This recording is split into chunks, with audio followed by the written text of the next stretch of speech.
김진의 돌직구쇼에 오신 여러분 반갑습니다. 김진입니다. 전 오늘도 저희 돌직구쇼 오픈 스튜디오 앞에 나와 있습니다. 이재명 대표의 리더십과 관련해서 민주당 내부에서 이런저런 말이 많습니다. 특히 이 개딸들이 김남국 의원을 지지한다라는 이야기를 공식화하면서 당내에서 논란이 많은데 잠시 후에 이야기 나눠보겠습니다. 전 비가 오나 눈이 오나 매일 아침 이곳에서 여러분을 기다리겠습니다. 김진의 돌직구쇼 지금 라이브로 시작합니다. 잠깐만요.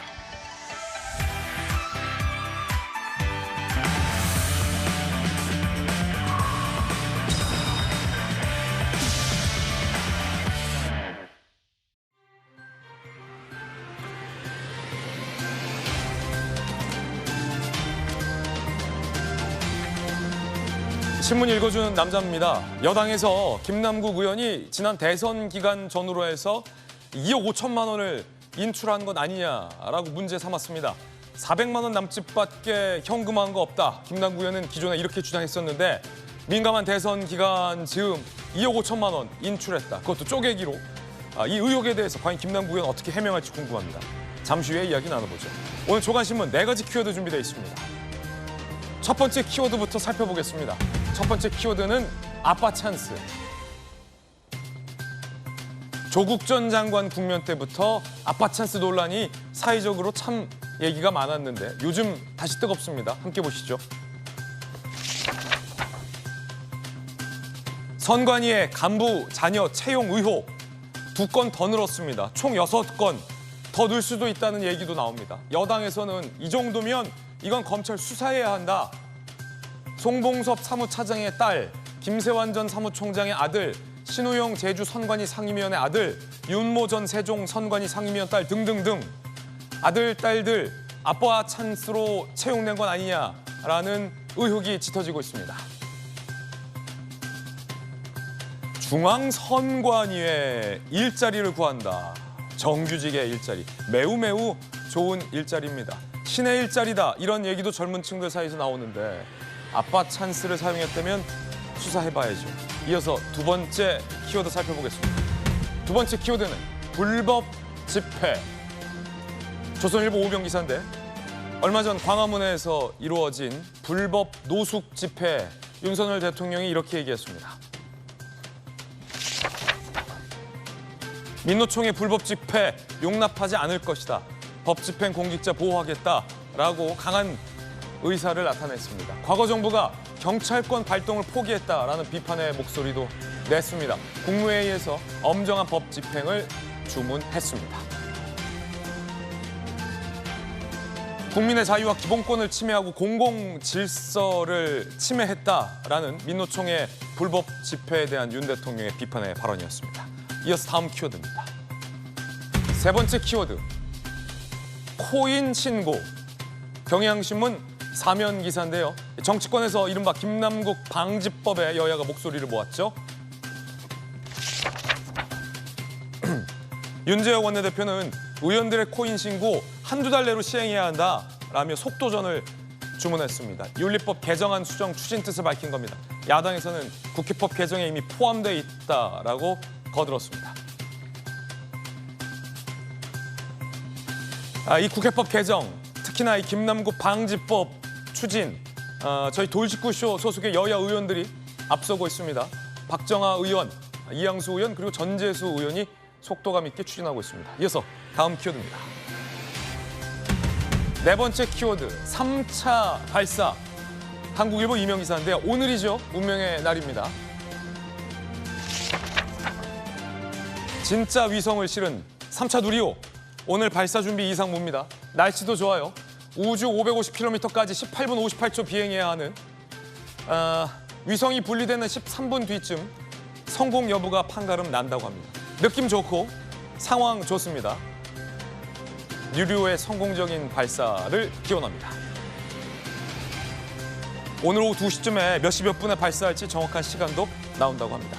지금까지 신문 읽어주는 남자였습니다.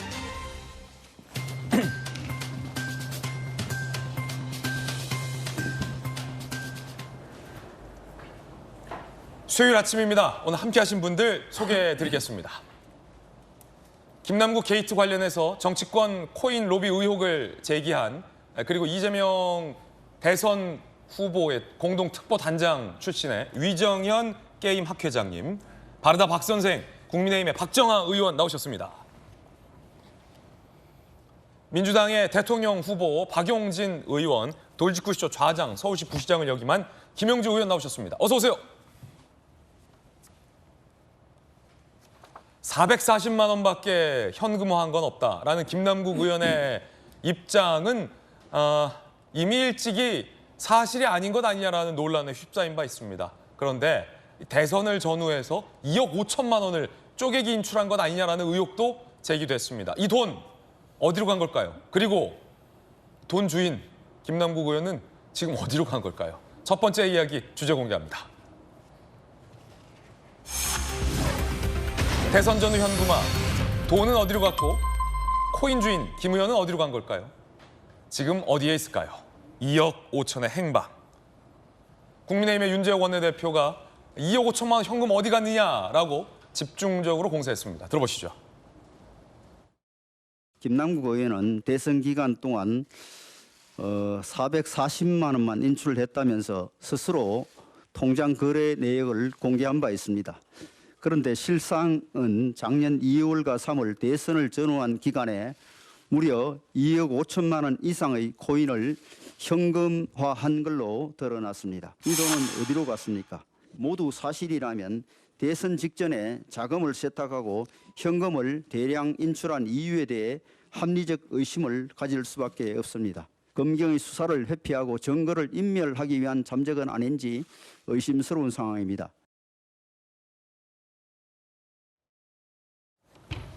잠적한 상황, 2억 5천만 원을 대선 전후로 현금화했다라는 의혹을 국민의힘에서 제기한 겁니다. 관련 보도도 나왔습니다.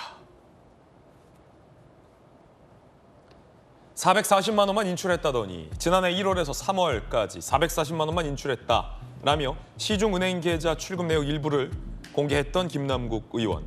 그런데 지금 들으셨던 것처럼 보도에 따르면 업비트에서 코인 연계 계좌로 지난해 2월 중순에서 3월 말 대선 전후로 2억 5천만 원 이상을 쪼개기 인출했다라는 보도가 나왔습니다. 무려 2억 5천만 원을 2월 중순 3월 말이면은 대선 전후잖아요. 김남국 의원의 지난 해명 1월에서 3월까지 그 기간이 겹치는데 저 해명이 이 보도대로라면 거짓일 가능성이 높아지는 겁니다. 김남국 의원 어디 있습니까? 이 부분에 대해서 추가 해명해야 될 것 같은데 의혹이 짙어지고 있습니다. 2억 5천만 원. 박정아 의원님. 네. 보도에 따르면 너무 달라요. 440만 원이 아니라 대선 기간 전후로 그것도 2억 5천만 원을 쪼개기로 인출한 건 아니냐라는 건데. 너무 다른 건 이미 여러 번 말씀드렸고요. 1뻥, 2뻥, 3뻥 해갖고 뻥 20곡에 하고 있었고. 한 5번까지 지적하셨잖아요. 박 그렇죠. 의원께서. 지금 440만 원만 인출했다라는 것도 한 8뻥, 9뻥 중에 하나 정도일 텐데 문제는 지금 2억 5천만 원이라는 굉장한 큰 돈이 예. 작년 2월에서 3월 사이에 그것도 쪼개기해서 누가 눈치챌까 봐 쪼개기해서 인출이 됐다는 거 아니에요? 이게 대선 직전이고 그렇다면은 그 전부터 처음에 이 코인을 샀던 돈이 어디서 나왔느냐의 의문을 갖고 있었는데 그거는 좀 차치하더라도 예. 이렇게 큰 돈이 그럼 하필 대선을 앞두고 어디에 쓰였는지 왜 쪼개기로 인출을 했어야 되는지에 대한 해명이 김남국 의원이 있어야죠. 네. 그 건에 대해서 윤재욱 우리 원내대표가 말씀을 하신 거예요. 그럼 그 건에 대해서 해명을 해야 되는데 저는 민주당 좀 답답한 게 자, 민주당 뭐 매각하라고 그랬다, 조사한다고 그랬다, 그다음에 당에다가 뭐 메롱 이러고 이제 탈당을 해버리니까 우리는 방법 없어요 뭐 이러고 있는데 지금 2억 5천이라는 현금을 예. 쪼개기고 인출했다라고 하면 모든 사람들이 대부분 다 그럼 자금 세탁하려고 한 거 아니야? 이거는 더 대선 자금에 쓴 거 아니야? 그럼 대장동에 이어서 이것도 무슨 저수지 역할을 한 거 아니야? 뭐 이런 의문이 당연히 되잖아요. 그러면 민주당 차원에서 당에도 부담이 돼요. 이재명 대표에도 부담이 돼요. 그럼 누군가 설득해서 얘기하게 해야 되는 거 아닌가요? 예. 김남국 의원이 이재명 대표의 당시 후보 시절 수행 실장이었어요. 7인의 멤버였어요. 그리고 그 지금 민주당 안에 여러 실세 의원들하고 굉장히 가까워요. 그럼 누군가 설득해서 이제 세상에 나타나서 이게 지금 당에도 부담이 되고 대표한테도 부담이 되니까 네가 아니라고 얘기해야 된다. 예. 라고 해야 되는 거죠. 근데 여태 아무도 그런 얘기 안 해. 그러면 점점 더 아까 말씀드린 자금 세탁, 대선 자금화 뭐 이런 의심으로 점점 갈 수밖에 없는 거예요. 이 건에 대해서 자꾸 무슨 이상하게 의혹 부풀이다라고만 할 게 아니라 아닌 건 아니다. 그럼 우리가 당에서 할 수 있는 건 이거다라고 딱 잘라주지 않는 한 국민들의 의심은 점점 커질 수밖에 없는 거고 국민의힘의 공격은 더 커질 수밖에 없는 상황이라고 저는 평가하고 싶습니다. 예. 자, 그렇다면 위정현 학회장님, 2.5억, 2억 5천이면 꽤 큰 돈인데 업비트 계좌에서 코인 연관 계좌로 쪼개기 인출했다라는 의혹인데 그러면은 이게 현금화를 현금 뭉치로 바꿨다는 겁니까? 아니면 정식 코인 계좌에 있었던 돈을 다른 연계된 계좌로 나누어서 조금씩 이체를 했다는 뜻입니까? 지금 현재는 그 이체된 그 프로세스를 이제 어떻게 생각할 수 있냐면 코인 그 이제 거래소하고 거래소 이제 거래를 하기 위해서는 연계된 은행, 예. 그러니까 시중은행 계좌가 있어야 됩니다. 그래서 업비트 같은 경우는 이제 K뱅크하고 연계가 돼 있고 이제 빗썸 같은 경우는 농협 이쪽하고 연계가 되어 있기 때문에 바로 현금을 이제 업비트나 빗썸에 넣을 수 있는 게 아니고 먼저 연계은행에 돈을 넣고 거기서 이제 이체를 하는 이런 방식이 되고 반대로 이제 코인 거래소에서 돈이 넘어올 때도 똑같은 방식을 취하게 됩니다. 그러면 코인 계좌에서 연계된 은행 계좌로 이체를 했다라는 것은 어쨌든 코인을 현금화했다라는 거군요. 예, 그렇습니다. 그래서 코인을 현금화돼서 지금 또 이제 문제가 되고 있는 게 연계 계좌, 은행 계좌이기 때문에 그러면 이제 검찰이 그 은행 계좌를 들여다봐야 되는 역시 이제 개인정보이기 때문에 또 이제 압수수색을 할 수밖에 아마 없을 거라고 예상이 됩니다만. 예. 그래서 현재로는 그런데 그 연계 계좌를 들여다 이제 보면 아 이게 출금이 됐다. 그러면 이제 현금으로 빠져나간 거고요. 만약에 그 계좌에 머물러 있다. 그러면 이제 코인 거래소에서 빠져나온 돈이 아직은 은행 계좌에 있다. 이제 이렇게 이제 생각할 수 있는데 일반적으로 이제 그 동안에 이제 김남국 의원의 이제 투자의 어떤 패턴을 본다면. 거래소 간 예를 들면 뭐 빗썸에서 업비트로 가고 업비트에서 뭐 클립으로 가고 이런 형태의 어떤 이동은 보이지만 이 돈이 어떤 빠져나왔다 다시 들어가고 이런 어떤 형태는 잘 보이지 않습니다. 그래서 아마 이 돈을 은행 계좌로 이체를 했다면 연계 이제 계좌로 이체를 했다면 그 돈을 이제 어떤 목적으로 사용하기 위한 거 아닐까라는 그런 어떤 추론은 해볼 수는 있지만 이 역시 그 돈이 만약 은행에 머물러 있다면 아 이건 이제 결백한 거고요. 아 돈이 그대로 있는 거고 만약 빠져나갔다면 네, 그 다음 단계 한번 의심을 해볼 수 있는 상황인 것 같습니다. 저 은행 계좌에서 2억 5천만 원에 상당하는 돈을 현금 뭉치로 인출을 했는지 여부 반드시 확인을 해봐야 한다라는 전문가의 의견이었습니다. 그래서 지금 같은 경우에 예. 이제 보면 자꾸 쪼개기로 하기 때문에 제가 볼 때는 2억 5천을 인출을 하더라도 한 번에 그것도 이제 2억 5천 한 번에 인출하면 이게 눈에 띄기 때문에 실제로 이제 국세청에 신고하거나 그럴 가능성이 있기 때문에 그것도 이제 조금씩 쪼개서 혹시 인출을 하지 않았을까라고 예. 한번 추정을 해보긴 합니다. 그렇군요. 쪼개서 계좌 이체한 것도 뭔가 숨기기 위한 목적이 아니냐라는 의혹 제기. 김남국 의원은 이 대량의 현금 인출 의혹에 대해서 기존에는 440만 원밖에 인출을 한 돈이 없다며 440만 원 갖고 대선 치렀겠냐 하며 강하게 반박한 바 있습니다. 새롭게 제기된 이 의혹에 대해서 김 의원이 뭔가 해명을 해야 할 것 같은데 김영주 의원님. 네. 너무 돈이 많잖아요. 네. 이거 돈 어디 있습니까? 재산신고 때 여당에서는 재산신고하지 않았다고 해요. 이 2억 5천에 대해서. 이 돈 어디 있어요 지금? 그러니까 이제 그 2억 5천을 이렇게 그 만약에 빼낸 게 맞다면 당연히 그것을 재산 신고해야 되는데 재산 신고 안 한 이유가 뭐냐? 왜냐하면 코인에서 코인으로 갖고 있는 상태에서 예, 예. 농협이든 뭐 아까 K뱅크 계좌든 원화로 촥 이체가 됐을 때는 네. 공직자니까 재산신고를 해야죠. 네, 네. 코인은 범미비로 재산신고 안 했다 쳐도 이체되는 순간 재산신고 해야죠. 네. 근데 아마 이제 보통 이제 재산 신고하는 시기가 있어서 그걸 놓쳤을 수도 있고 의도적으로 안 했을 수도 있고 세 번째는 자기 것이 아니었기 때문에 안 했을 수도 있다. 이것이 남아 있는 거고요. 굉장히 이게 또 그럼 누구 거냐? 뭐 이재명 대표 거냐? 아니면 정짜 LP로서 다른 사람의 돈을 위탁해서 거래했던 거냐 하는 것이 하나 있고 또 하나는 쪼개기라는 단어에 제가 이제 한마디 좀 덧붙인다면 예. K뱅크가 생기고 계좌를 언제 열느냐에 따라서 자기가 인출할 수 있는 돈의 캐파가 한정될 수밖에 없기 때문에 쪼개기라는 단어를 일부러 막 쪼개서 낸 것처럼 보이지만 그 돈 밖에는 낼 수 없어서 쪼개기가 될 수밖에 없다라는 부분도 있어요. 제가 얼마 전에 제가 인하대 초빙 교수인데 새로 그 학교에 관련된 계좌를 열었더니 한 번에 인출할 수 있는 돈이 30만 원밖에 안 됩니다. 예. 쪼개기로 할 수밖에 없는 건데 만약에 실제로 2억 5천이라는 것을 실제로 금융당국에서 보내는 것은 500만 원만 돼도 사실 신고 대상될 수 있고 5천만 원 그럴 수 있기 때문에 이제 그런 의미에서 그거 언제 개설되고 캐파가 얼마냐 예. 하는 것이 이제 쪼개기를 의도적으로 했냐 어쩔 수 없이 그렇게 밝게 할 수 없지 않았겠냐 하는 부분이고 문제는 이제 그 시기가 문제 아니겠습니까? 예. 대선 전후에 했기 때문에 과연 자기 개인이 갑자기 그런 2억 5천이라는 돈이 왜 필요했겠느냐라고 하는 문제. 첫 번째 여당에서 문제 제기하는 그런 부분이 이제 대선과 관련된 뭐 누군가 이렇게 이것을 그렇게 불법적으로 썼다라는 부분이 있고 두 번째는 내 돈 빼달라. 그래서 빼줄 수도 있다 하는 그런 이제 가능성을 제가 볼 수 있을 것 같습니다. 그 캐파 때문에 예. 이체 한도 때문에 쪼갰을 수도 있고 더 쪼갰을 수도 있고 얼마를 쪼갰는지 몇 번을 쪼갰는지는 명확하게 좀 확인을 해봐야 될 것 같습니다. 어쨌든 수상한 돈이다.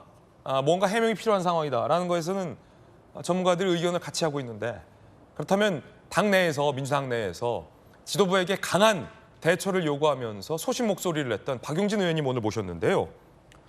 지금 당에서 누군가는 김 의원이랑 연락이 됩니까? 왜냐하면 새로운 의혹이 제기됐고 아까 박정아 의원께서 당이 요구했던 것을 김남국 의원이 다 거절하고 있다.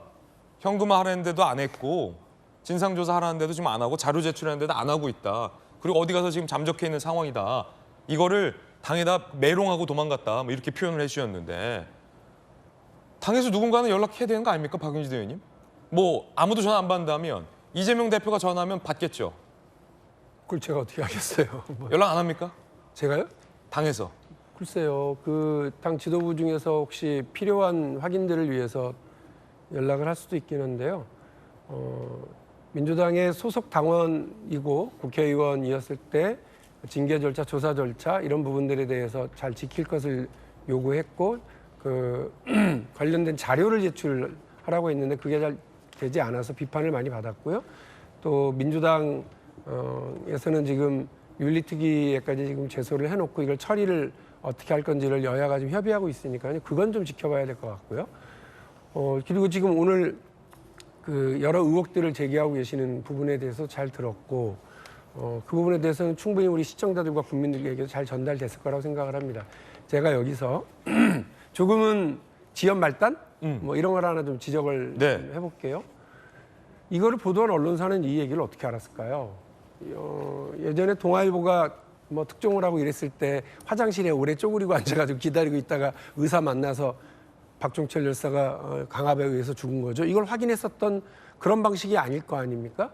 그러니까 언론사가 이 취재원을 뭐 확인을 당연히 안 해주겠지만 어떻게 이게 지금 검찰의 수사 내역이고요. 또 금융기관에서만 알고 있는 내용인데 이 부분을 금융기관이 알려줬다면 불법이고 검찰이 수사 중에 수사자를 흘렸다고 그러면 그것도 불법입니다. 어떻게 얻었을지 참 궁금하다. 이거 먼저 말씀드리고 두 번째, 하필 이게 왜 업비트 압수수색 이후에 이 보도가 나올까?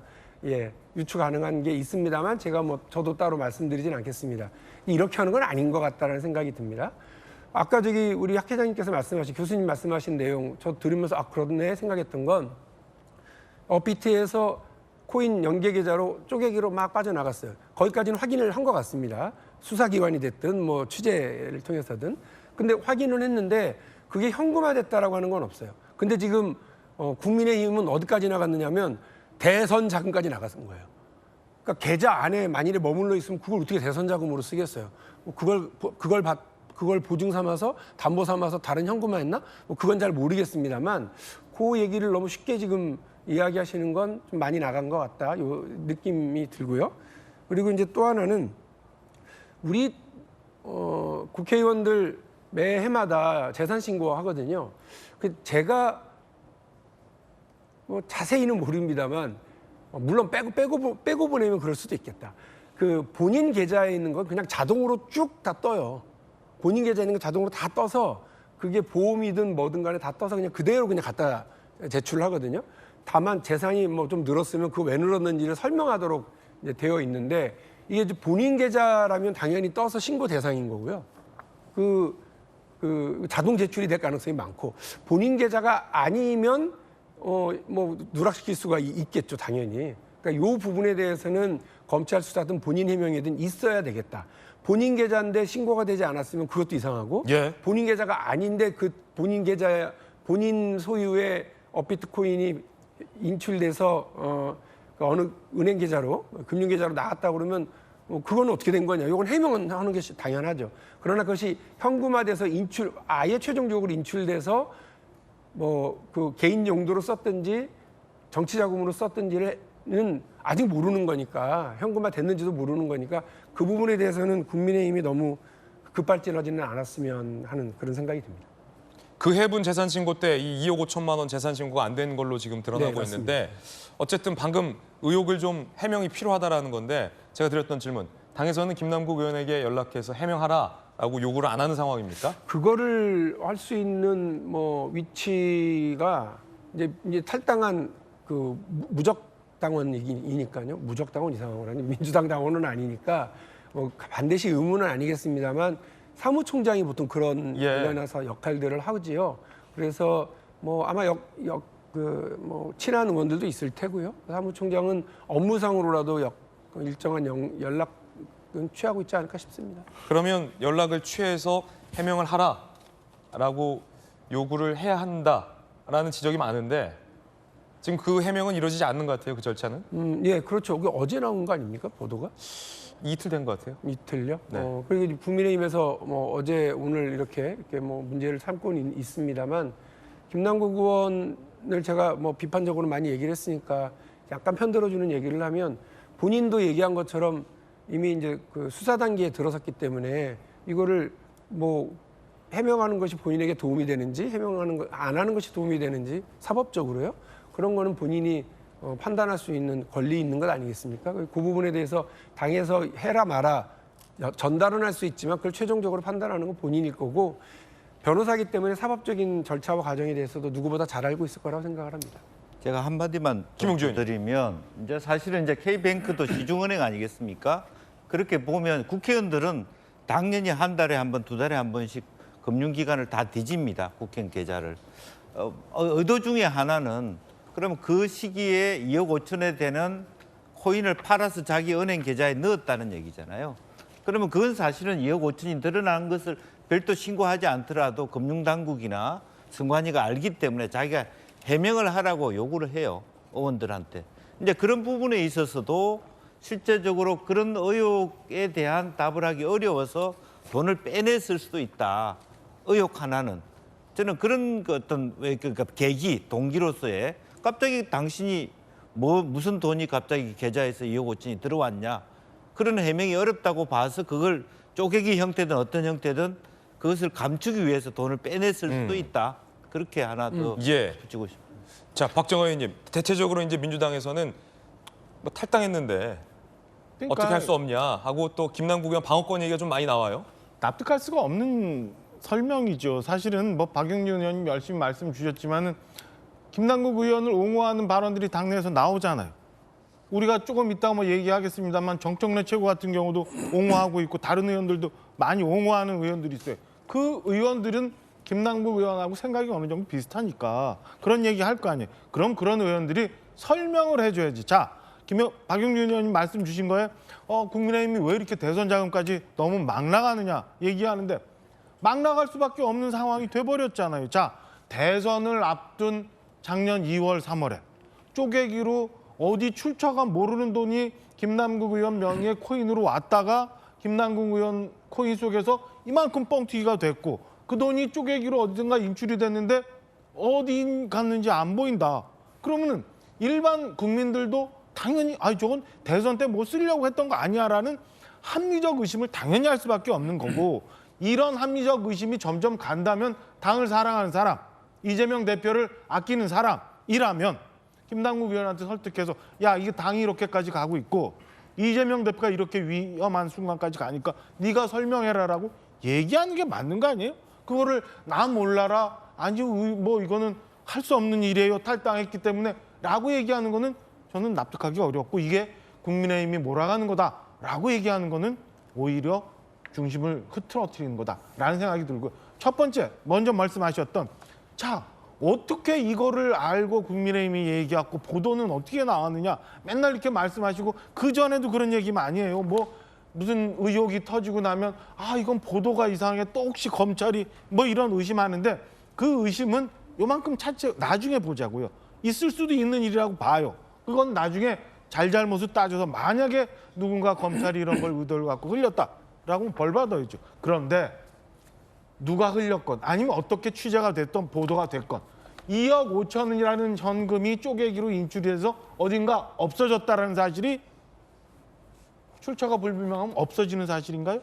오늘 아니면 내일 발표 안 되는 내용인가요?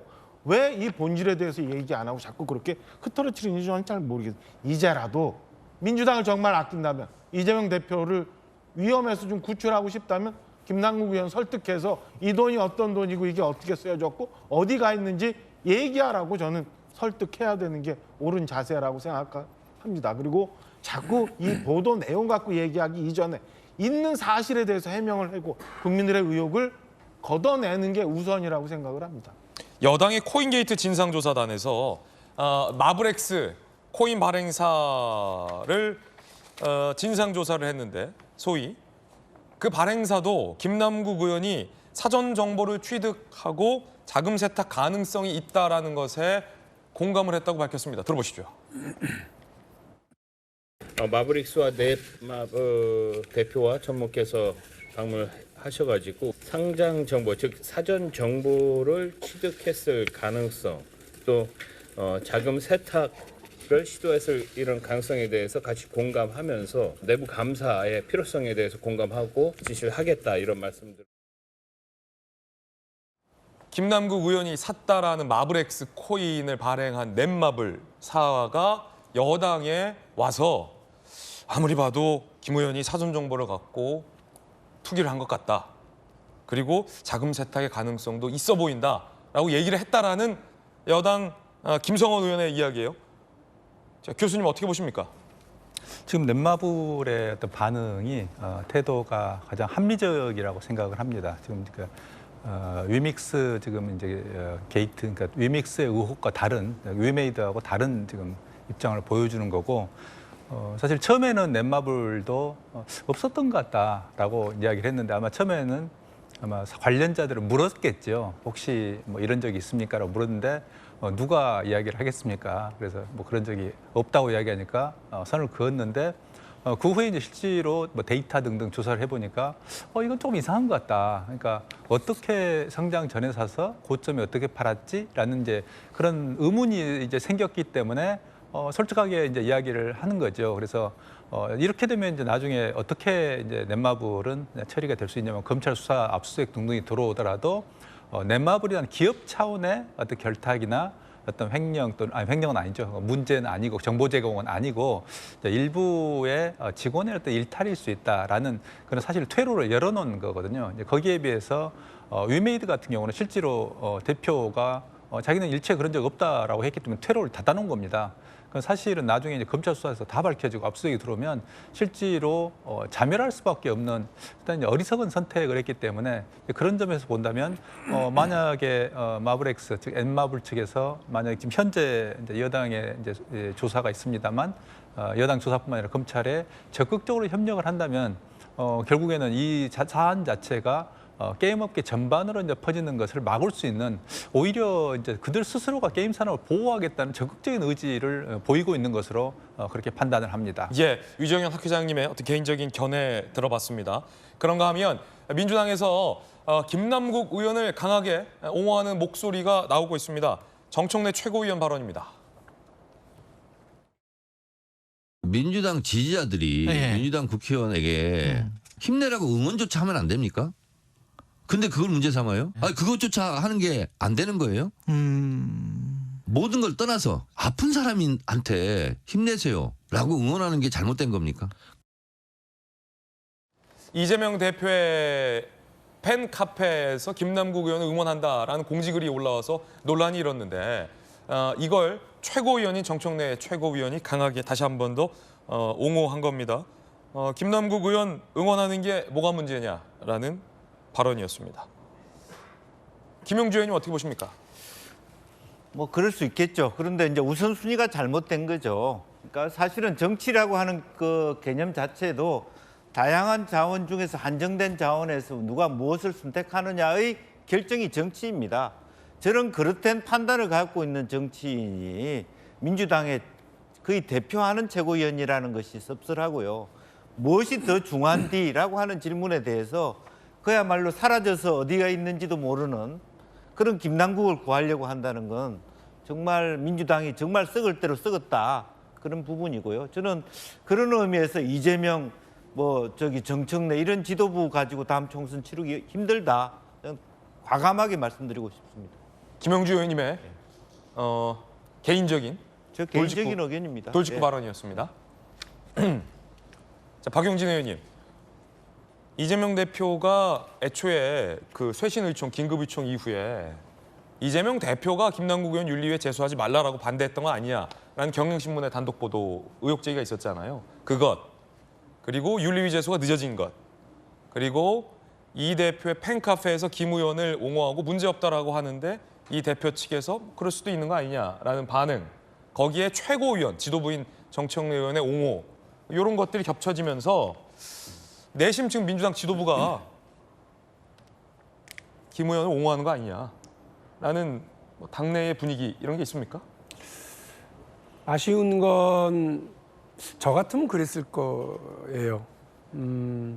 제가 당대표였으면 그날 의총 때 의원들의 의견을 받아서 기자들 앞에 제가 섰을 것 같아요. 그래서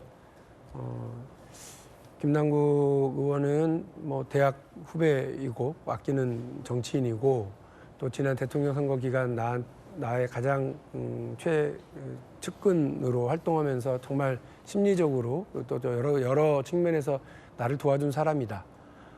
저도 봤거든요. 그러니까 제가 대통령 선거 당내 경선을 하는데 김남국 의원이 정말 열심히 그 보좌하고 수행하고 하면서 심리적으로 또 다독다독하고 이런 역할도 했을 거예요. 그런데 그런 사람임에도 불구하고 지금 당에 여러 논란이 휩싸이게 하는 그 장본인이 되었기 때문에 가장 윤리특위에 제소하지 않을 수가 없고 또 그 당의 조사에 더 충실하게 응하라. 그리고 그때 시점은 탈당 시점은 아니었으니까요. 그와 관련해서 그 당이 엄중하게 조치하겠다라고 하는 그야말로 읍참마속을 연상케 하는 단호한 조치와 의지를 밝혔더라면 저는 더 좋았을 거다라는 생각을 합니다. 근데 그렇지 못했어요. 그렇지 못하니까 지금 말씀하신 혹시 가로막고 있는 거냐, 혹은 한 발 늦은 대처인 거 아니냐, 그리고 김남국 의원과 관련해서 오히려 일을 키우는 것 아니냐는 얘기가 있어요. 그러니까 만일에 그날 윤리특위에 제소를 했었으면 저는 사법적인 영역은 사법적인 걸로, 윤리특위에서 국회의원으로서의 자격과 품위와 관련된 일은 그냥 윤리특위에서 이렇게 다뤘을 거예요. 근데 한 4일 정도를 더 그 논란에 휩싸이게 되면서 이제 윤리특위를 좀 뒤늦게 하니까 국민의힘이 이제 윤리특위를 하자고 막 주장했다가 윤리특위를 하니까 국민의힘은 더 센 거 해야 될 거 아니에요? 그러니까 바로 제명하자는 거예요. 그래서 아니 사람을 조사도 안 하고 바로 제명하면 어떡하냐 했더니 민주당이 원래 그런 거 잘하지 않냐. 본회의에 바로 가자. 뭐 이러더라고요. 그래서 제가 물었죠. 뭐 앞으로도 우리가 웬만하면 민주당이 판단해서 본회의로 지켜볼 테니까 그때마다 그냥 다 입 다물고 가만히 계실 거죠? 그건 또 아니야. 그러니까 선택적으로 민주당의 직회부 선택을 요구하는 거예요. 그건 국민의힘도 너무하는 거죠. 밥 해먹자고 그러면서 쌀도 씻지 않았는데 숟가락 들고 덤비는 격이잖아요. 그러니까 국민의힘도 때는 이때다 이러면서 너무 좋아라 그러지 말고요. 국회의 절차는 좀 지키고 사법 영역에서의 일은 사법에서, 그리고 국회에서의 역할은 국회에서 좀 해야 되는데 무턱대고 덤비면 국민의힘도 우스워지니까 이 절차와 과정 잘 지켰으면 좋겠고, 그런 면에서 보면 제가 말씀드린 것처럼 정치인들은 때를 놓치면 그러니까 오히려 그 진위가 왜곡 되고요. 너무 성급하게 국민의힘처럼 달려들면 그거 역시 화를 부른다 이렇게 생각이 듭니다. 예. 두문불출한 김남국 의원, 당의 코인 매각하라는 요구도 거절한 채 사실상의 잠적 중이다라는 논란이 많은데요. 그 와중에 친민주당 친야권 커뮤니티 활동을 하고 있는 게 포착됐습니다. 지난 21일 밤 11시 11분경 친야 성향 사이트, 커뮤니티 사이트예요. 문 전 대통령 관련 게시물에 공감 버튼을 공감이라며 표명했습니다. 추가 접속 기록은 어제 오후 2시 10분. 닉네임은 꾹 변호사님. 꾹 변호사라는 닉네임으로 활동하고 있는 김남국 의원이 친야권 성향의 커뮤니티는 꾸준히 새벽까지도 지금 계속해서 활동을 하고 접속을 하고 있는 것으로 포착이 됐습니다. 그러자 국민의힘의 장해찬 최고위원은 김남국 의원을 이렇게 직격했습니다. 공무수행 아닌데 관용차 보좌진 대동, 세금 낭비, 취재 무서워 일도 못하고 꽁꽁 숨은 국회의원에게 국민 세금 투입될 이유 없다라며 제명하라라고 입장을 밝혔습니다. 지금 국민들 앞에 해명도 안 하고 당이 요구한 것에도 따르지 않으면서 어디 있는지 모르는데 계속해서 지금 세비는 받고 있는 상황이잖아요. 친야권 커뮤니티 인터넷은 또 활발히 하시나 봐요? 그러니까 지금 제가 볼 때는 일반적인 보편적인 언론 동향 이것도 보고는 있겠지만은 본인이 어떻게 하면 이 국면을 벗어날 수 있을까라는 생각을 여전히 하는 것 같아요. 그래서 친야권 성향의 커뮤니티에 저 늦은 시간에 들어가서 과연 이 글들은 어떻게 되는지, 여기서의 여론 동향은 어떻게 되는지, 내가 어디까지 버틸 수 있는지, 어떻게 하면 빠져나갈 수 있는지 이것만 궁리하고 있는 것 같아요. 그러다 보니까 우리 당의 이제 장해찬 최고위원 같은 경우가 지금 그렇게 해서 보좌진 그다음에 세금으로 이루어지는 그 보좌를 받으면서 저렇게 하고 다닐 수 있느냐라는 얘기 하는데요. 어제 민주당 성향의 박지원 의원 같은 경우는 박지원 전 의원 같은 경우는 소나기는 피하고 보자, 좀 기다려봐라 이런 말씀도 하시면서 응원을 했던 것 같더라고요. 글쎄요, 이게 소나기가 피해진다고 생각을 할 수 있는 건지 아니면 이렇게 숨어 있으면 국민적 의혹이 가라앉을 수 있다고 생각하는 건지 저는 잘 모르겠습니다만은 최소한 한때 국민의 선택을 받았던 공인이라면 그리고 지금도 그 지위를 갖고 있는 사람이라면 그리고 본인이 직접 얘기했었던 것처럼 사랑하는 민주당에 돌아갈 생각이 있고 이재명 후보의 대선을 위해서 대통령 선거 당선을 위해서 그렇게 노력을 했던 사람이라면 이제는 나타나서 국민적 의혹을 해소해주고 당으로 가는 부담, 이재명 대표로 가는 부담 그리고 이런 프로에 나와서 우리 박용진 의원 같이 양심적인 사람이 아무리 카바를 하려고 해도 잘 안 되는 이런 상황 극복시켜줘야 되는 게 저는 맞다고 봅니다. 언제까지 이렇게 주변 사람을 힘들게 하려고 해요. 나오세요. 아니, 박용진 의원이 언제 또 커버를 했다고 이렇게 보셨어요? 아니 제가 보니까 예. 국민의힘이 너무 많이 나갑니다. 이런 얘기도 그건 국민의힘 걱정해서 한 소리예요. 얘기인 것 같고요. 어제 좀 전에 절차에 대한 거 예. 말씀하셨는데 박용진도 커버한다. 저희 당이 커버가 안 된다, 근데. 저희 당이 말씀드리는 절차라는 거는 윤리에 보냈는데 그것만 김남국 의원 것만 절차에 따라서 뒤에 맨 39번째로 심사하자는 거예요. 그리고 나머지는 그냥 절차 무시하고 국회법 절차 무시하고 직회부 막 하고 그러니까 똑같이 해라. 그냥 절차 무시할 거면 윤리도 절차 무시하고 국회 절차 따를 거면 이 국회법 나머지 본회의 막 직회부하고 막 통과시키는 거 이것도 절차 따르라. 그냥 일관되게 하라는 둘 중에 주장이지. 하나만 하라. 이렇게 모순되게 하지 말라는 주장이지 우리가 편해서 막 그러는 거 아니니까 그런 부분은 이해하시고 저는 시청자분들이 국민들이 다 보면서 판단하시라고 봅니다. 물론 이제 본인의 방어권도 이제 법적으로 보장이 돼야 합니다. 그런데 적어도 공인이라면 국회의원직을 유지할 거라면 국민들 앞에 제기된 본인의 의혹을 나서서 떳떳이 해명해야 할 의무가 있다고 저는 생각을 합니다. 김남국 의원은 그 점에 있어서 공인의 자세가 많이 미흡하다라는 지적이 오늘 많다라는 부분을 지적해 드립니다. 걱정스러운 이야기 하나 드려야 될 것 같은데 오늘도 출연 중이시지만 어제 저희 김진애 돌직구쇼에서 위정현 게임학회 학회장에게 도착한 가족을 상대로 한 살해 협박 메일 저희 돌직구쇼 보도 이후에 많은 언론들에서 보도가 나왔습니다. 일단 그 발언부터 들어보시죠. 위정현 교수님, 혹시 조심스러운 부분이긴 합니다만 문자 폭탄 같은 거 받으신 적 있습니까? 이메일이나 SNS를 통해서는 최근에 대량의 뭔가를 받고 있습니다. 어제 아침에 받았던 내용은 좀 충격적이었습니다. 메일 여러 통을 받았는데요.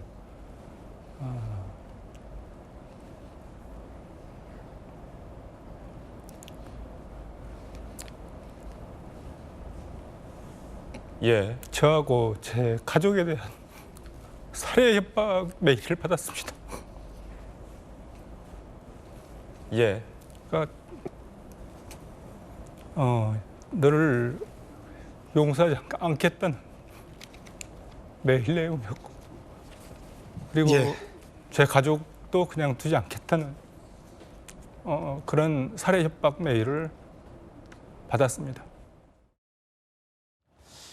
자, 교수님, 이 옳지 않습니다. 이런 건 옳지 않습니다. 그러니까 본인의 이익과 다르다고 혹은 본인의 생각과 다르다고 합리적인 의혹을 갖고 공익적인 목적으로 문제 제기를 하고 있는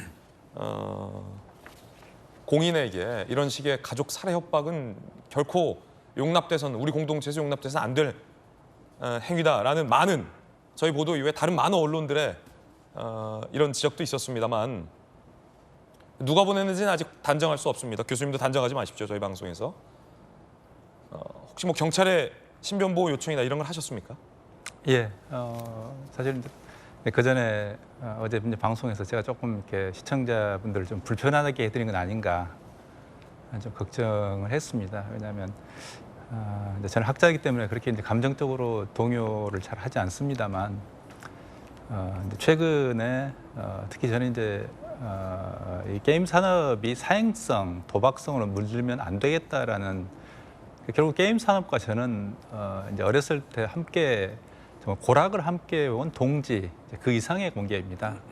그래서 게임 산업이 부당하게 사회적으로 공격받을 때는 제가 온몸을 던져서 막았고, 뭐 심지어는 이제 제 머리가 얼마 남지도 않았습니다. 제가 중국 판호 문제, 한국 게임이 지금 못 들어가고 있었습니다만 그동안 중국 판호 문제가 해결되자면 제 남은 머리 다 삭발하겠다라고 해서 이제 남은 머리도 없는데 뭘 삭발하냐라는 핀잔을 들었던 어떤 기자분한테 이런 적도 있었습니다. 그런 이제 게임 산업에 대해 그 일부 이제 위메이드 같은 회사도 있습니다만 그런 이제 관련자로부터 제가 아마 이런 메일이 온 것 같다 이제 추정이 되고, 그 전에도 사실은 SNS나 메일로 특히 SNS로 많은 공격을 받았습니다. 예를 들면 위믹스가 폭락했는데 뭐 그걸 좀 책임을 지라라든지 이런 생각을 받았는데, 그래서 저 같은 경우는 이제 경찰서에 일단은 신고를 했습니다. 예. 했고 신변보호 요청도 했습니다. 예. 그래서 그런 상태이기 때문에 하지만 이제 이런 사태에 대해서 왜 이렇게까지 우리 사회가 갔던가, 그러니까 앵커가 말씀하신 대로 저는 이제 사적 이익을 도모하지 않고 산업과 그리고 사회 그리고 한국의 어떤 미래를 위한 하나의 공익적인 목적의 주장, 그리고 특히 저희는 이제 주장을 할 때 단지 그냥 저희가 추정하거나 들은 것 가지고 주장하지 않습니다. 저희들은 이제 학술적인 연구 그리고 자료조사, 예를 들면 최근에 예를 들면 P2E 업체가 어떤 발언들을 하는가 하는 것들을 면밀하게 분석하면서 저희들은 그 결론을 가지고 움직이는, 그렇기 때문에 냉정하게 학자적 관점 그리고 학문의 자유와 양심에 근거해서 하는데 이런 어떤 비열한 공격이 들어온 거에 대해서 지극히 가슴 아프게 생각합니다. 예.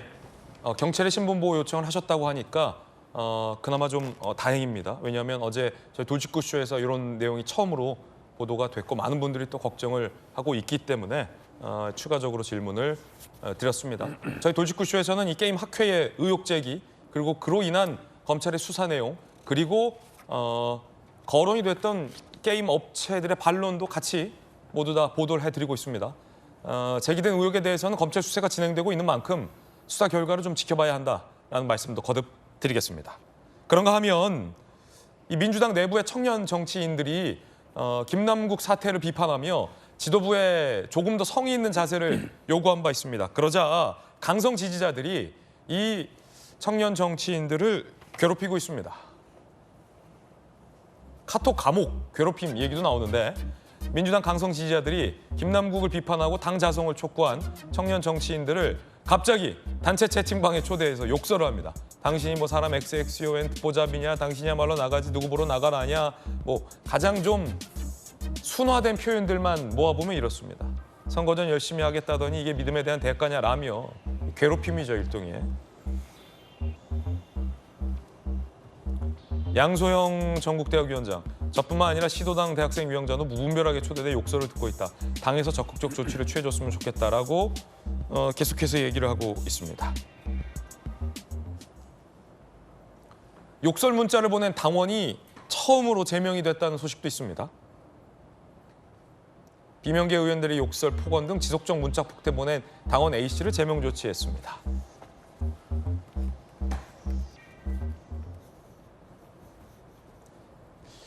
근데 뭐 한 명 제명한다고 이렇게 당에서 소신 발언을 하는 청년 정치인을 카톡방으로 갑자기 초대해서 조리돌림 하듯 욕설하는 행태가 과연 근절될지는 미지수입니다.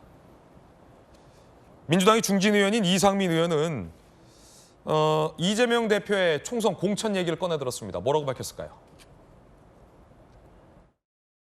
민주당 쪽에서는 이재명 대표도 출마 안 하는 것이 좋겠다라는 얘기도 도는 모양이더라고요. 저는 이재명 대표가 사법 리스크를 갖고 있는 상황에서 대표직을 사임하는 게 맞다고 보고요. 재판이 대상이 되고 있는 사람에 대해서는 정말 억울하다고 생각되는 판단되는 그런 반대 자료가 있지 않는 한 사실은 공천받기는 어렵다고 생각됩니다.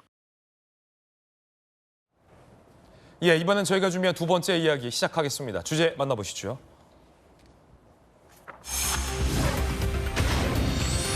민주당이 돈봉투 10명 의원 의혹이 제기되자 자체 조사에 착수했습니다. 그리고 경기도의 대북송금 관련된 1심 실형 선고 결과도 나와 있습니다. 함께 이야기 나눠보죠. 윤관석 의원에 대해서 검찰이 이르면 이번 주 내에 영장을 청구할 것으로 보입니다. 그제 피의자 신분으로 조사를 받았던 윤관석 무소속 의원 혐의를 부인했죠. 검찰은 이번 주 내에 구속영장을 청구할 방침으로 전해집니다. 그렇다면 오는 30일 국회에 또 한 번 체포동의안이 보고될 가능성이 큽니다. 민주당은 세 번째 체포동의안 국면을 맞게 되죠. 노웅래 의원, 민주당은 부결시켰고 이재명 대표 부결시켰죠. 과연 이번 윤관석 의원에 대해서는 민주당이 부결시킬지 궁금합니다.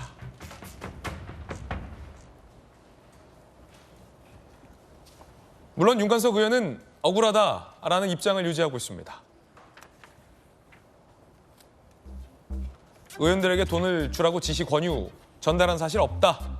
저의 결백과 억울함을 밝혀내겠다라는 입장도 올렸습니다. 법전 들고 나온 정법전 정혁진 변호사님 나오셨습니다. 그러면 검찰이 청구를 하면 네네. 국회로 무소속이더라도 의원이니까 네네. 체포동의안이 넘어가게 되는 거군요. 네네. 그럼 민주당은 이번에 이제 자당 소속이었던 세 번째 체포동의안 국면을 맞게 되는 건데 어떻게 보십니까? 민주당이 통과시키리라고 보세요? 아니면 부결시키리라고 보세요? 그거는 뭐 정치적으로 고려할 거니까 제가 잘 모르겠고요. 그런데 일단은 그 윤관석 의원을 검찰에서는 이번 사건의 거의 총책 정도로 생각을 하는 것 같아요. 그래서 머리는 헤드는 이제 윤관석 의원이고 강내구 감사가 실질적으로 뭐 돈 조달하고 여러 가지 역할을 많이 했지만 그럼에도 불구하고 강내구 감사는 뭐 손발 역할 정도 한 것이 아닌가 그런 생각을 하는 것 같고 그다음에 이제 정당법에 보면은 당대표 경선 매수죄거든요. 그런데 좀 조항이 희한하게 실질적으로 활동한 사람보다 뒤에서 지시한 사람이 더 형이 세게 돼 있어요. 그래서 3년, 5년 해가지고 그러니까 이제 윤관석 의원이 지시한 것으로 검찰은 파악하는 거 보니까 게다가 이제 강내구 감사 같은 경우에는 한 번 영장이 기각되긴 했지만 결국은 구속되지 않았습니까? 그러니까 더 그 혐의가 중하다라고 판단되는 윤관석 의원에게 이게 구속영장이 청구되는 것은 제가 봤을 때 당연하지 않나 그런 생각이 들고요. 예. 그다음에 이제 무엇보다도 녹취록에 대해서 윤관석 의원은 그거 다 편집되고 조작된 거다라고 이야기하지만 제가 녹취록 다시 봤거든요. 그러니까 뭐라고 이야기를 했냐면은 내가 회관 돌아다니면서 의원회가 돌아다니면서 만나서 처리했다 이런 이야기도 있고 그다음에 이제 3개를 뺏겼다는 거예요. 그러니까 의원님들이 형님 우리도 주세요 한 의원님들이 최소한 3명 있었다는 이야기고 그 3명한테 뺏겼는데 만약에 그럼에도 불구하고 이제 윤관석 의원이 빠져나가려면 강도당했다는 이야기밖에 안 되거든요. 그렇잖아요. 내가 주기 싫은데 어거지로 3명이서 그렇게 꼼짝마라 해가지고 돈봉투 300만 원 들어간 돈봉투를 뺏었다는 이야기인데 그거는 뭐 그렇다라고 강도로 그 신고를 하든지 근데 그게 아니더라고 하면 표현은 뺏겼다라고 하지만 실질적으로는 돈봉투를 줬다는 이야기 아니겠습니까? 그러니까 이런 것들이 명백하고 그다음에 이제 뭐 이정근 사무부총장 같은 경우에 윤관석 의원 관련해서 이야기하면서 이 사람은 조심해도 너무 조심해 뭐 이런 이야기까지 나오고 이런 상황에서 혐의를 벗기는 어려울 것 같고 그런데 이제 그럼에도 불구하고 이제 국회의원이기 때문에 다시 국회에서 또 한동훈 장관 또 나오게 생겼어요. 그러면 이렇게 이야기할 때 한동훈 장관이 또 나오게 되는군요. 또 나와가지고 그러면 이제 이번에는 또 이제 윤관석 의원이 그러니까 계속 체인징 파트너예요. 처음에는 뭐 노웅래 그다음에 이재명 그다음에 윤관석까지 한 명씩 상대하면서 이 사람이 이렇게 잘못했습니다라고 이야기했는데 거기에 대해서 윤관석 의원 또 나와가지고 다 억울하다 기획수사다 이제는 기획수사라고 이야기해도 돼요. 왜냐하면 탈당했으니까. 제가 봤을 때 민주당 소속으로 있으면서 기획수사다라고 하는 것은 그거는 이제 이재명 대표의 말하고 이게 엇나가는 거기 때문에 그 자체로 논리적 모순이라고 생각을 했는데 5월 3일 날 탈당하셨으니까 이제는 검찰이 기획수사라고 이야기할 수 있을 것 같고 그것에 대해서 민주당이 어떻게 판단할지는 국민들이 지켜보지 않을까 하는 생각이 듭니다. 사유는 구속 사유가 있다고 보세요? 구속 사유는 충분하죠. 구속 사유는 충분하고 녹취록 같은 것들이 있으니까 거기에다가 그 윤관석 밑에 강내구가 있었는데 강내구 감사도 구속이 됐으니까 정상적이다라고 하면은 그렇게 생각이 되고 정 떳떳하고 정 억울하고 그러면은 제가 그 윤관석 의원이라고 하면은 그러면 내가 저기 법원에 영장 실질심사 한번 받아보겠다. 판사님 앞에 서 보겠다라고 당당하게 이야기하면 그때는 저도 윤 의원이 당당한 측면이 있구나라고 인정은 하겠습니다. 예. 과연 민주당이 탈당한 윤관석 의원에 대해서 어떻게 할까요? 이재명 대표는 돈봉투 의혹과 관련해서 사과까지 했는데 사과까지 하고 탈당했는데 만약에 민주당이 체포동의안을 부결시킨다면 국민적인 여론은 민주당을 어떻게 바라볼지도 상당히 궁금합니다. 어찌됐든 민주당으로선 부담스러운 상황일 수도 있을 것 같습니다. 자, 박용진 의원님. 네. 이번에는 어떻게 하실 거예요? 부결하실 거예요? 통과시키실 거예요? 앞서 2번의 체포동의안 관련해서도 당론 표결은 없었습니다. 예. 그리고 아마 의원들의 판단은 각각 있었을 것이고 제가 늘 말씀드렸던 것처럼 우리 법에도 되어 있는 것처럼 소신과 양심에 따라 이재명 대표 수밖에 없습니다. 체포동의안 때는 하마터면 가결될 수도 있었잖아요. 노웅래 의원 때와 비교해 보면. 그거 말씀하시는 거니까. 그러니까 어쨌든 의원들이 다 각각이 다 판단을 합니다. 그러니까 그와 관련해서 뭐 당론 그런 의미 없습니다. 의원들이 법무부에서 검찰이 보내온 그 체포동의안의 사유를 설명을 할 거고요. 한동훈 장관이 간략하게 할 건지 아니면 또 미주알 고주알 봉투 소리 같은 거 얘기를 해가면서 시시콜콜 얘기를 할 건지는 모르겠습니다만 그 사유를 듣고 또 본인의 신상 발언을 듣고 최종적으로 의원들이 개별적으로 판단해서 비공개 투표를 진행하는 거니까요. 역시 이번에도 똑같이 그렇게 진행될 거라고 생각을 하고 앞서 2번은 당적을 가지고 있는 민주당의 적을 가지고 있는 2명이었고요. 지금은 이제 당적이 없이 탈당한 상태이기 때문에 의총에서 이 부분과 관련된 특별한 논의가 있을 것 같지도 않습니다. 예. 아마도 무소속이기 때문에 가결될 가능성이 높지 않느냐라는 얘기가 민주당 내부에서 나오고 있긴 합니다. 그런가 하면 민주당이 돈봉투 받았다는 10명 의원, 현역 의원, 뭐 호남의 몇 명, 인천의 몇 명 이런 의혹들이 제기됐는데 자체 조사를 착수했다는 보도도 나왔습니다. 강내구 이정근 3시간에 걸쳐 대질 조사, 서울 지역구 의원 1명, 인천 지역구 의원 2명, 경기 지역구 의원 3명, 호남 지역구 의원 3명, 10명 안팎으로 지금 특정이 됐다라는 보도도 나왔는데요. 그러자 민주당이 특정한 10명 선제 파악한다는 당 차원의 주문이 있었다라며 자체 조사하겠다라는 의지는 밝혔는데 아직 의원 명단 확보는 못한 것으로 전해지고 있습니다.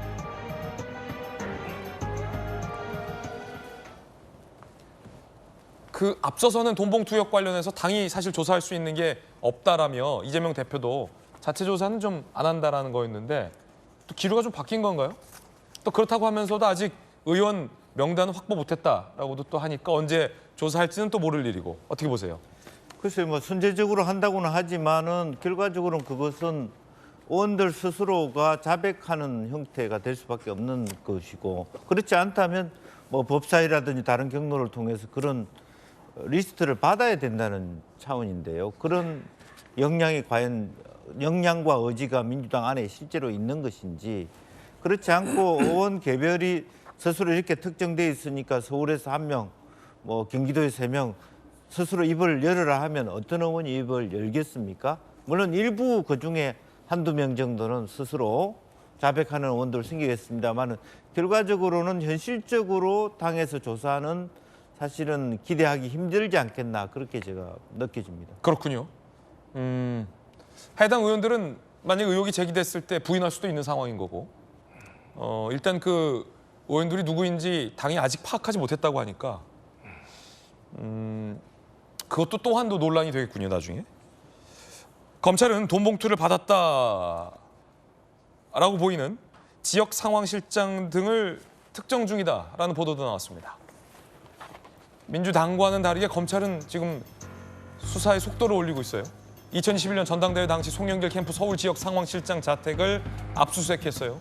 강내구 이정근 공모, 지역 상황실장 등에게도 액수는 조금 줄어들었지만 돈을 전달한 거 아니냐라는 의심을 검찰은 하고 있습니다. 녹취록에 나왔기 때문이죠. 자, 그런가 하면 돈봉투 스폰서 역할을 했었던 분이 송영길 캠프 지역본부장이었던 것 아니냐라는 의혹도 새롭게 제기됐습니다. 직책이 있었다는 거죠. 송영길 캠프 인사 명단에서 이름 확인, 직책 서울지역본부장 이정근과 함께 역임했다. 지역 지지세 점검, 회의 매주 참석. 사업가 김모 씨가 송영길 전 대표와 더욱더 연관성이 짙어지고 있습니다. 사업가 김 씨도 앞서서 이렇게 얘기했었죠. 내가 송영길이랑 모르는 사이도 아닌데 주려면 직접 주지. 애들 밥 좀 사줘라. 값 좀 지원해줘라. 제가 거절을 한 게 있습니다. 내가 왜 너한테 지원을 하냐. 내가 지원을 하게 되면은 송영길한테 직접 지원을 하지.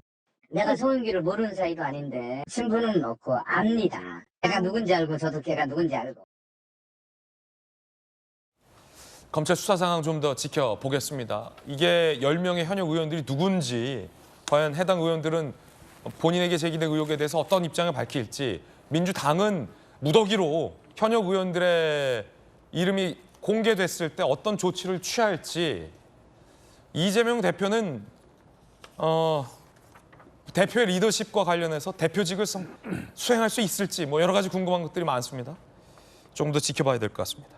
그런가 하면 이재명 대표와는 직접적인 관계가 있는지 여부는 아직 불투명한 사안이긴 한데요.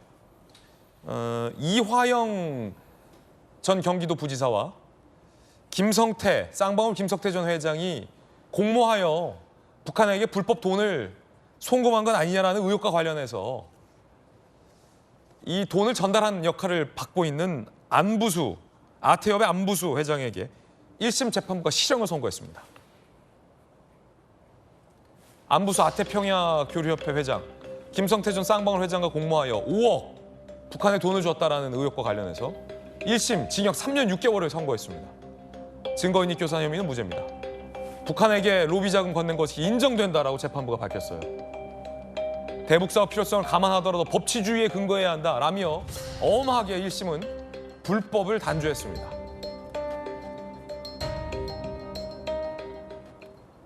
정익진 변호사님, 그럼 어떻게 되는 겁니까?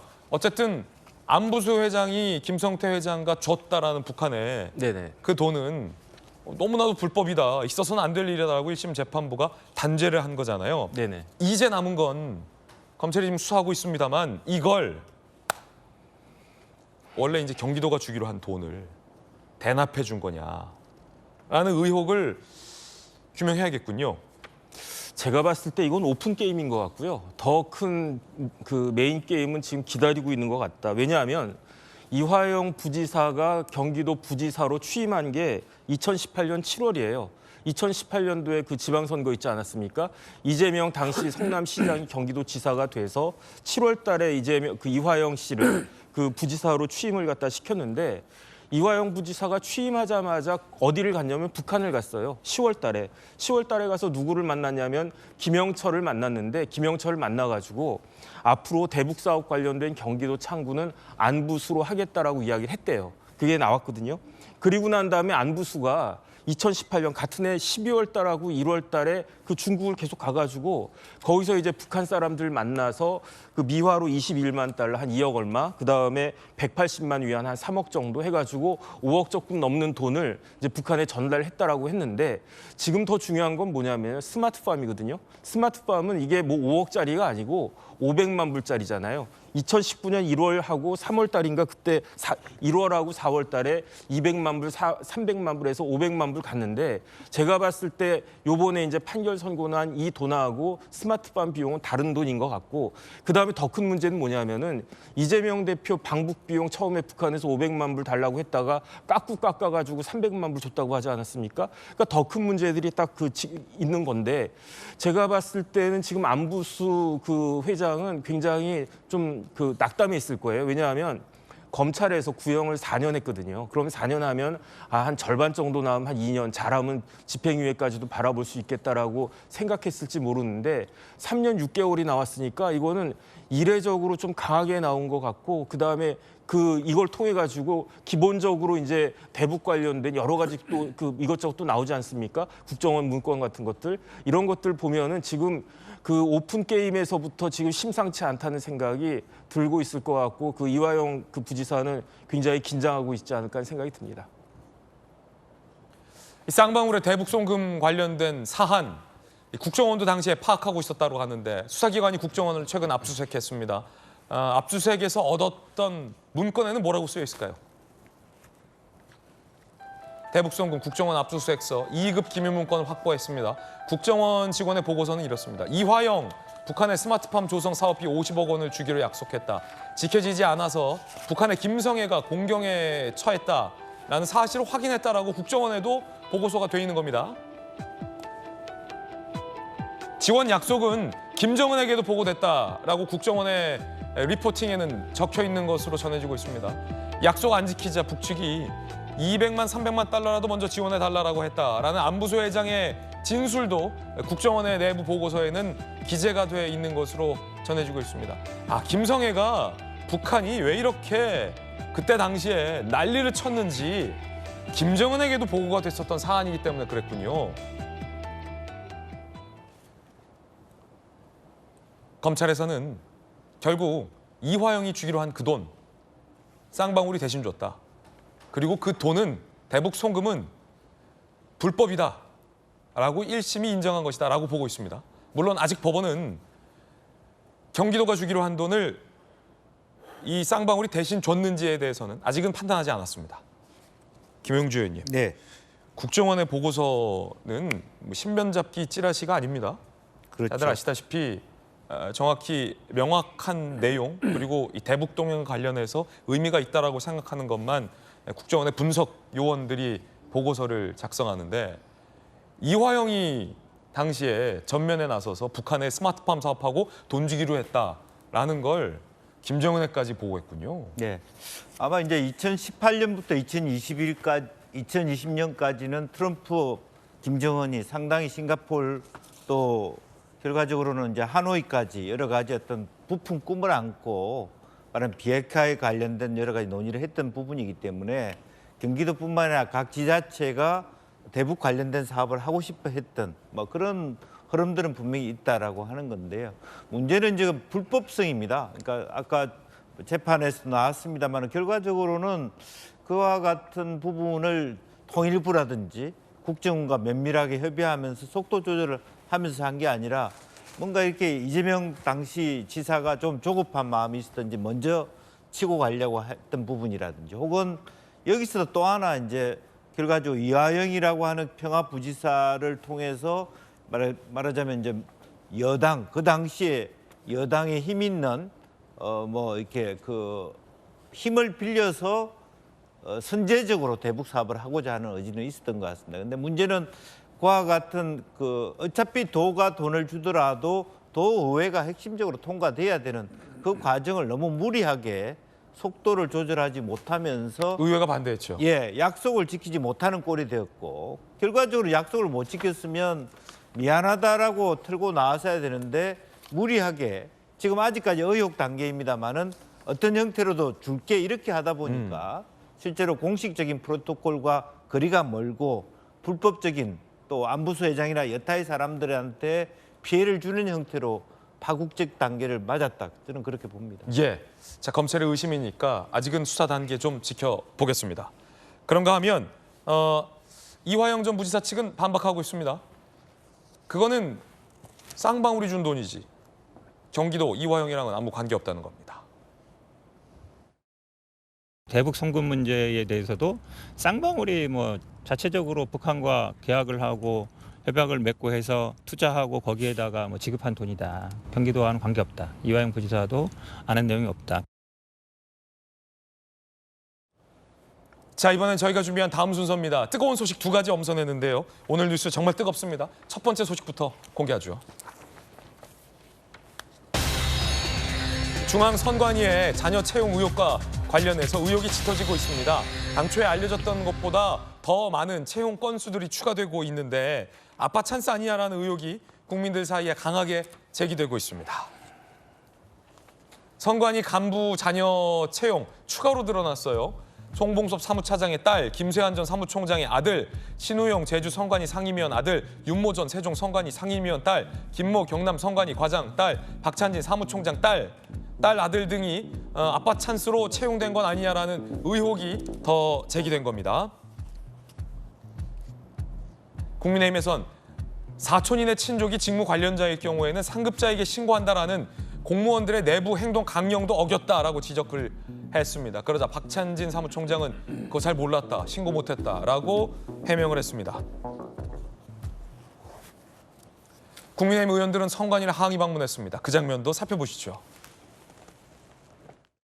선거관리위원회가 아빠 찬스 위원회가 되어서는 안 된다고 생각합니다. 국민 눈높이에 어긋나고 국민 감정에도 용납할 수 없는 부분. 이건 조국 사태보다도 더 비난도 나올 수 있는 소지가 있다고 이렇게 보기 때문에 선관위에서는 특별감사위원회를 구성을 해서 지금 자체 감사 중이다. 이제 이런 입장을 지금 견지를 하고 있습니다. 아무리 자체 감사를 통해서 객관적인 결과를 내놨다고 하지만 그 자체를 믿을 사람도 잘 없었다고 저는 없을 거라고 믿고요.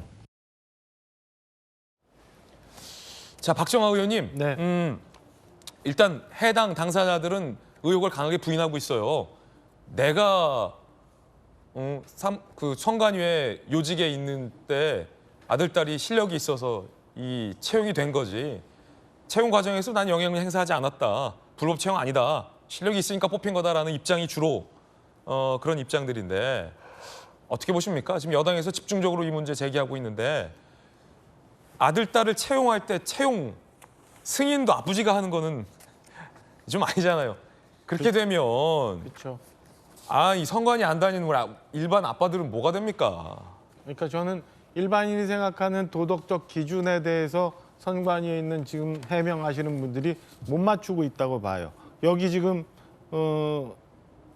벌써 3명이 선거를 해봤던 경험이 있는 사람들이고 지금도 도와주시는 분들이 후원해 주시는 분들이 주는 정치 자금에 대해서 선관위에 일일이 심사를 받아야 되는 사람들이거든요. 그런 거 할 때 보면 굉장히 모순되고 억울할 때도 많아요. 그거 다 선관위가 재단하거든요. 이거는 본인들 기준에 맞춰서 아니다, 인정할 수 없다, 뭐 이런 거 많이 하는데 자, 내가 아빠인데 선관위에 우리 아들, 딸을 취직을 시키면서 우리끼리 감사하고 우리끼리 문제 없다고 해서 결과를 내놓으면 국민들이 이걸 어떻게 이해를 할 거예요.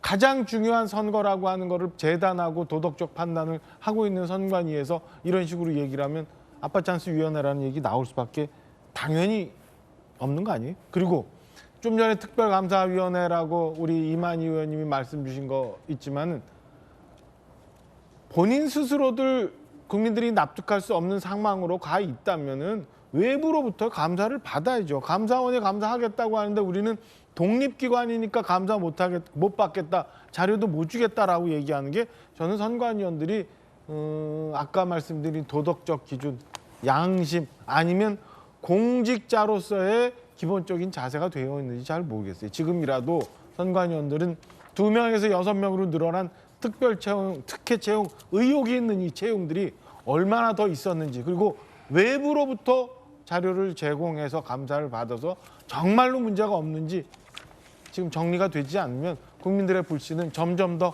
커져갈 거라고 생각을 합니다. 예. 뜨거운 소식 함께하고 있습니다. 이번엔 두 번째 소식 전해드리겠습니다.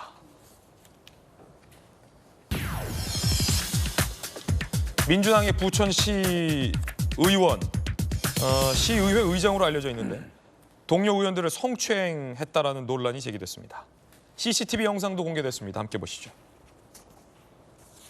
지난 10일 밤 8시 전남 순천의 한 식당 CCTV 영상인데요. 민주당 소속 부천시 의원이 남성과 여성에게 잇따라 입맞춤을 합니다. 어허, 저러면 안 되는데. 다른 테이블에서는 여성들을 껴안는 모습도 포착됐습니다. 피해자들은 동료 시의원들입니다. 자, 총 10분 분량 CCTV 영상에 수차례 부적절한 신체 접촉을 하는 장면이 고스란히 담겼습니다. 피해 시의원, 여성 시의원들의 이야기도 준비되어 있습니다. 사과를 요구했지만 시끄러. 이런 소리 들었어요. 마지막에 제 방에 왔을 때 미안해라는 그 눈빛이 정말 잊혀지지가 않아요. 밤에 잘 때도 그 얼굴이 막 떠오르는 상황이거든요. 사과로 끝내려는 생각으로밖에 안 받아들여지거든요. 그래서 일요일 저녁부터 월요일까지 전화 오는 걸 저는 단 한 통도 받기도 싫었고. 자, 정혁진 변호사님, 네네. 이 명백한 성추행으로 보이는데요? 네, 이거는 뭐 기본적으로 근데 제 생각에는 동료 의원이라는 생각이 있었으면은 저런 행동을 했겠습니까? 아마 그 뭐 시의장이라고 하니까 나이도 훨씬 더 많았다라고 이제 언론에 나와 있는 것 같은데, 그다음에 이런 것들은 요즘에 저렇게 하는 사람들은 없습니다. 왜냐하면 요즘은 굉장히 강화돼 가지고 웬만하면은 진짜 성추행으로 인정이 되면은 형량도 옛날에 비해서 비교할 수 없을 정도로 세졌고요. 그다음에 이제 또 민사소송까지 이어지고 그렇게 되면은 경제적으로 큰 손해를 입을 수밖에 없기 때문에, 그렇기 때문에 요즘은 웬만한 남자들은 오히려 더 조심하는데 진짜로 아무 생각 없이 순천까지 가가지고 뭐 한 것인지 모르겠고요. 거기에 대해서는 아마 이제 정확한 그 형사적인 처벌과 함께 민사적인 손해배상 책임까지 뒤따르게 될 것으로 그렇게 생각이 됩니다. 예. 자, 요 분은 그 부천 소속 시의원이고 의장직은 아니었다라고 합니다. 세종시 시의회 민주당 소속의 의장이 또 동료 의원을 성추행했다는 혐의로 기소가 된 사안도 있었습니다. 그러니까 두 분입니다. 부천, 세종에서 각각 민주당 소속의 시의원과 시의회 의장이 동료 의원을 성추행했다라는 문제가 제기가 된 겁니다. 당시 이 성추행 상황은 어땠는지도 자세히 나와 있는데요. 함께 보시죠. 동료 시의원에게 부침개를 던졌어요. 근데 그 부침개가 특정 신체 부위에 던졌다고 해요. 그러면서 내가 떼어줄까라는 성희롱 발언도 나왔다. 부침개를 우연히 가슴팍에 맞은 거다. 당시 만취 상태라 기억이 안 난다. 라고 해명을 하고 있고 탈당을 했어요. 해당 성추행을 한 시의원은요.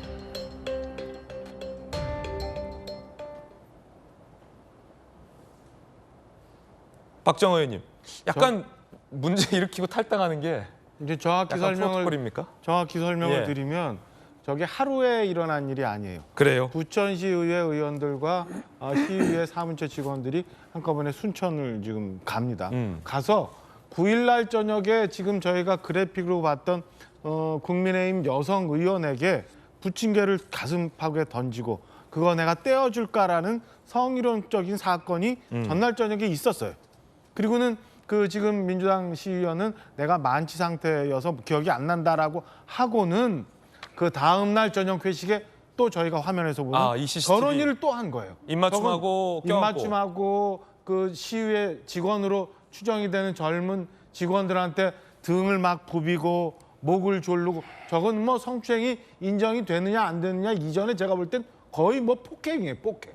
저렇게 해갖고 이틀에 걸쳐서 반성 아니면 뭐 조절 아니면 주변에서의 그 자제 이런 것도 없이 아우, 막 입을 맞춰요. 입 맞추고 뭐 끌어안고 껴안고 이게 전날에도 저런 일을 하고 오늘 밤에 또 하고 이게 도대체 저는 저 민주당 시의원의 인격이 어떻게 된 건지 저거를 저런 양반을 공천한 민주당은 뭐 어떤 얘기를 하는지 봐야 되는데 민주당은 이제 또 탈당했으니까 모른다고 지금 얘기하고 있는 거예요. 딱 그 김남국 의원의 코인하고 똑같은 기시적인 상황으로 좀 굴러가고 있는 거죠. 저는 민주당에서 정권에 대해서는 확실하게 분명하게 따끔한 조치가 있어야 되는 거고 탈당했으니까 모른다가 아니라 저 해당 의원의 의원직까지도 저는 민주당에서 정리를 해주는 게 부천 시민한테 맞은 옳은 조치라고 생각을 합니다. 예, 국민의힘에서는 또 탈당을 한다. 꼬리자르기가 민주당의 DNA냐라는 비판이 나왔습니다. 민주당은 비판 여론이 일고 나서야 당 차원에서 윤리 감찰을 지시했는데 탈당하며 해당 조치를 무력화했습니다. 최근 민주당에선 김남국 의원의 사례처럼 문제를 일으키고 당의 윤리 감찰이 시작되면 탈당하며 꼬리 자르기를 시도하는 행태가 유행처럼 번지고 있습니다. 강경 대응하는 척만 하다 탈당 꼬리 자르기 후 얼렁뚱땅 넘어가려는 민주당식 DNA는 더 이상 국민에게 통하지 않습니다. 자, 민주당이 윤리감찰을 지시했다고 하는데 또 이 명백한 성추행 행동으로 보이는데 이게 또 탈당을 공교롭게 해버려서 김남국 의원과 좀 많이 겹치는데요. 박윤지 의원님 어떻게 보십니까? 저는 뭐 김남국 의원의 탈당에 대해서도 무책임한 태도라고 말씀드렸고요. 이번의 경우도 역시 마찬가지입니다. 저는 그 뒤로 당이 이 관련해서 탈당을 했지만 제재 조치와 관련해서는 계속 하겠다라고 밝힌 것으로 알고 있고 그렇게 하는 것이 맞다고 생각합니다.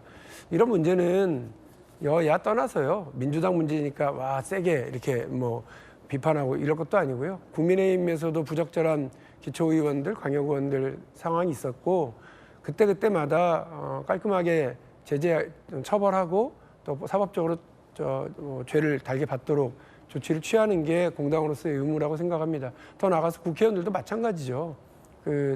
따로 피하고 도망가고 할 일은 아니라고 생각합니다. 그리고 술 마시고 나서 저런 일 하고 나서 술 때문에 기억나지 않는다. 이렇게 얘기하는 건 좀 항용 있을 수 있는 변명이긴 합니다만 공직자가 저래서는 안 되는 거라고 생각을 합니다. 제가 엊그저께 박민식 보훈부 장관 후보자 인사청문회를 하는데 정관예우와 관련해서 너무 심한 그리고 파렴치한 반사회적 범죄를 변론한 그리고 이런 문제들에 대해서 지적을 했더니 대법원 판결문에 이름이 고스란히 다 있는데도 저기에 왜 내 이름이 올라가는지 난 모른다, 황당하다 이제 이런 걸로 계속 변명을 하시더라고요. 공직자, 고위공직자, 국회의원, 정치인들 이런 식으로 자기 책임을 빠져나가서는 안 된다고 생각하기 때문에 일벌백계 하는 것이 맞다고 생각합니다. 예, 자 이번엔 저희가 준비한 다음 소식 전해드리겠습니다. 주제 공개합니다. 윤 대통령이 불법 용납 못한다. 민노총에서 퇴행적 발언이다라는 뉴스입니다. 어제 국무회의에서 불법 시위 1박 2일 노숙 집회를 벌인 민노총의 시위에 대해서 윤 대통령이 용납하지 않겠다라고 비판했습니다. 국민의 자유와 기본권을 침해하고 공공질서를 무너뜨린 민노총의 집회 행태는 과거 정부가 법집행 발동을 사실상 포기한 결과 우리 정부는 그 어떤 불법 행위도 이를 방치 외면하거나 용납하지 않을 것입니다. 자, 민노총은 퇴행적 발언이다라고 해놨는데 사실은 민노총도 이제는 김영주 의원님 좀 합법, 그러니까 준법, 스스로의 어떤 자성의 모습도 좀 이제는 좀 있어야 되지 않겠? 언제까지 우리가 노조가 하는 불법에 대해서는 사회적으로 눈 감아주고 노조가 하는 불법 집회에 대해서는 처벌 안 하고 노조가 하고 있는 노조 지도부의 폭력 행위에 대해서는 용서하면 쓱 빼주고 언제까지 우리가 눈 감아줘야 됩니까? 많이 봐줬잖아요, 지금까지. 그렇습니다. 이제 실질적으로 보면 우리나라가 가져가야 될 그 중요한 과제 중에 하나는 공권력의 권위를 높이는 부분이 하나 있어요.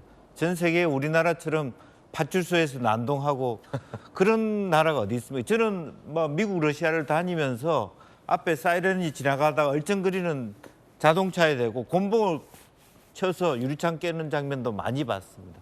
그나마도 그런 공권력이 필요하다. 다만 대통령께서 입만 열면 자유 하는데 당에서 자유를 제한하는 어떤 그 헌법에 2009년, 2014년 다 대법원에서도 집회 시위의 자유를 제한하지 말라는 것이 정의되어 있는데 굳이 여러 가지 그 다양한 집회 속에서의 주민 피해라든지 야간 집회에 대한 어떤 부분적인 개정은 필요하지만 당이 나서서 아예 집회 자체에 대해서 야간 집회를 못하게 한다.